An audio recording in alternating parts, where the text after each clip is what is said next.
Hey kids, are you fine? What have you been doing? Today, Teacher Lu has a story to tell you that maybe you know in Portuguese, yeah? But let's see in English. It's called Pinocchio, right? So don't tell lies, right? Otherwise your nose is gonna grow. Let's see. The old carpenter, Geppetto, was very happy. The wooden puppet he had just finished assembling was perfect. What will I call you? I know, Pinocchio, he said, and I will bring you to life. The kind blue fairy whispered from her hiding place in the fireplace flames. And at that exact moment, the puppet started to dance, laugh, and sing. Very soon, Geppetto and Pinocchio became friends. They chatted and played until the old man announced, "Well, my little friend, it's bedtime. Tomorrow you will start school like every child." "Me? Go to school?" thought Pinocchio. "How boring. I think I'll run away from here as soon as possible." The puppet was almost asleep when he heard click, click, click. "What's that?" he shouted angrily. "That's me," answered the voice, which seemed like a cricket's. You see the cricket here? "My name is Joseph, but they call me Jiminy. I can see from your face you are planning to run away. Don't do that. Geppetto is a good man. He will protect you like a father." "Besides," Jiminy continued, "at school you will learn useful and interesting things, and you'll make friends." Pinocchio was not very convinced, but accepted. The following morning, Geppetto made him promise he would never be absent from school, and he would have to come straight home without talking to strangers. But Pinocchio soon forgot his promises. One day, instead of going to school, he went to a puppet theater. You see? The puppets, the theater. The cricket heard about that, and that night he asked him, "Don't you feel sorry for lying to your father?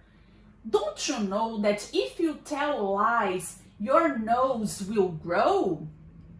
And children who drop out of school slowly turn into donkeys?"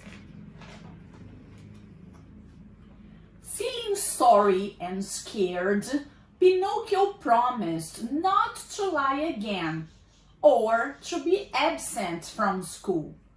But he forgot about that when the following day he met a fox and a cat who were very cunning.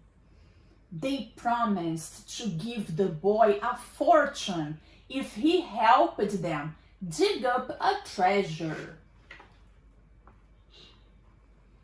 "When I'm a millionaire, I'll give Geppetto a huge carpenter's workshop," he thought, while he was walking with the new friends. But when they were far from the city, the fox and the cat stole all Pinocchio had and hit him so hard that they broke one of his legs. You see, kids, poor Pinocchio. Fortunately, the blue fairy turned up to save him.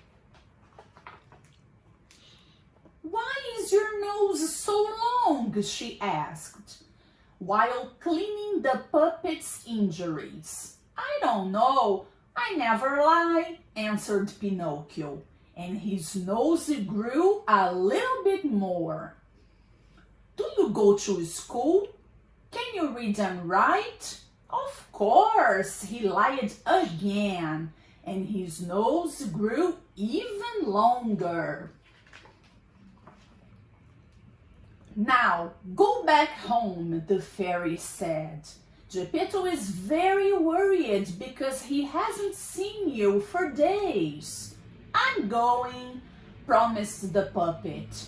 And his nose grew a bit more because he had other plans. He wanted to go with his friends to Toyland in a carriage that would pass that way to pick them up. Boys and girls spent months in that land, playing and doing only as they pleased. Until one day, strange things began to happen. Some children needed to cover their tails with cushions. Others had to use long cone hats to hide their ears. All of them were becoming donkeys. When they found out, they cried so much that the fairy heard them and felt pity. She decided to help them return to their homes, but before that she told them, "Spoiled and lying little boys and girls, if you don't apologize and go back to school when you get home, you'll become donkeys again." You see, they were crying, they were sad. When Pinocchio arrived home, Geppetto was not in.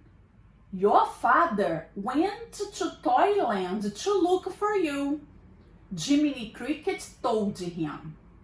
"But he got lost at the sea when he was trying to get there on a boat." Feeling desperate, the puppet went quickly to the beach and asked everybody about Geppetto. "I saw a whale swallowing him, boat and all," a dolphin told him. "It's that one over there." Pinocchio got closer to the whale, and when it opened its huge mouth to eat, he entered and swam as fast as the animal's stomach. There was Geppetto. They hugged and sang and danced because they felt as happy as when they met for the first time. With so much movement in its big belly, the whale ended up sneezing. Geppetto and Pinocchio came shooting out, and in this way they got to the shore, where Jiminy and the Blue Fairy were waiting for them. "You've been disobedient and a liar, Pinocchio," she said. "But you've risked your life for your father. So from today on, you'll be a flesh and blood boy." A real boy, okay, kids? As if by magic, Pinocchio became a boy like all the others. He went back to school where he made lots of friends.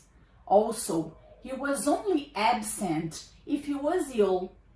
Of course, he complained sometimes because he had plenty of homework, but Jiminy always turned up to help him and remind him how ugly he used to be with such a long nose and donkey's ears. And then, my friends, did you like this story? So, don't forget, okay? Don't lie to your parents. Always say the truth, even if you are not right. Okay? Bye-bye. Don't forget to subscribe to Teacher Lu's channel and see if you really liked the story, right? Mark there. Bye bye!